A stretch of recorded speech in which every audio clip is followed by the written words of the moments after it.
Silakan. Nanti setuju atau enggak setujunya nanti biar Pak Sahrul. Saya minta tolong data dulu ya Pak. Tolong di slide nomor 3 Pak terkait angka. Bukan Bu, kita bahas persoalan ini dulu. Benar Pak, sebelum setuju tidak setuju, saya harus memastikan angka ini benar. Ini saya nggak berkembang kemana-mana. Saya masih bicara masalah slide 3. Slide 3. Ini kan kita kan ngomong angka. Kita setuju nggak setuju harus pasti. Slide 3, halaman 3. Nah oke.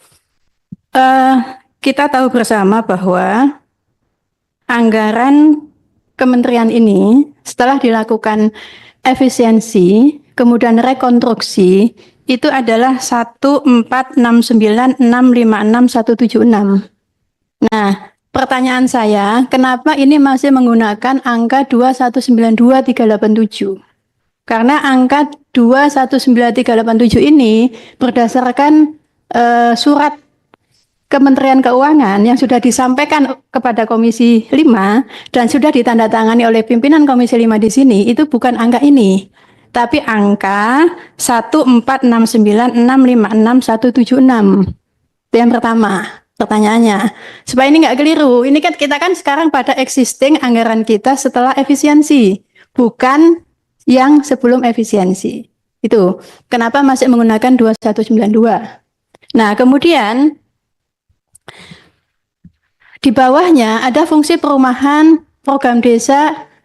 Ini 2192387 ini dari mana ya Pak? Karena kalau di total 2192 ke 1604 ini melebihi 2192 malahan gitu. Ini kan mestinya kalau di bawah itu adalah, kalau ini semua ini kan masuk di anggaran Kementerian Desa toh? Ya, oke. Semestinya kan rincian di bawahnya kan kalau di jumlah dia tidak melebihi yang ditebal itu Pak. Nah itu poinnya di situ supaya kita nggak keliru nih Pak. Nah kemudian ini juga menjadi evaluasi bersama ya.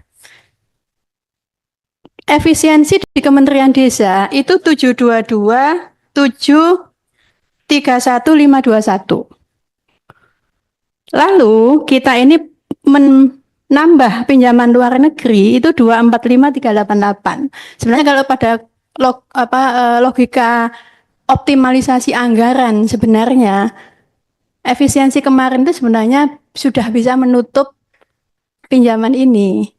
Mestinya kan begitu. Kalau kita jadi kan kita ini mengefisiensi 722 miliar, tapi kita ternyata butuh untuk program lain itu 245 miliar. Yang kemudian kita ngambil dari pinjaman gitu. Sebenarnya kan logika anggaran akan lebih bagus kalau efisiensi itu kemudian dipakai untuk penambahan anggaran lain, jadi bukan dengan pinjaman. Walaupun ini tadi sudah disampaikan, sudah disepakati dengan Menteri Keuangan, kemudian dengan Bappenas, berarti secara makroekonominya sudah kuat untuk kemudian nanti membayar kemampuan dan sebagainya. Kalau dalam konteks itu menjadi kebijakan pemerintah. Cuman pertanyaan saya kenapa, jadi yang kita efisiensi lebih besar dari pinjaman. Itu logika yang saya sampaikan. Nah, mungkin mohon penjelasan dulu, karena ini bicara angka, sebelum nanti kita nyetujui dengan catatan dan sebagainya, minta tolong penjelasan dahulu Pak, kenapa masih menggunakan angka 2192, sementara yang sudah disepakati oleh Komisi 5 dan ditandatangani di sini itu adalah angka 1469. Sekian. Nah itu dulu sebelum nanti setuju tidak setuju supaya jelas ini. Mungkin bisa dijelaskan dulu Pak angkanya.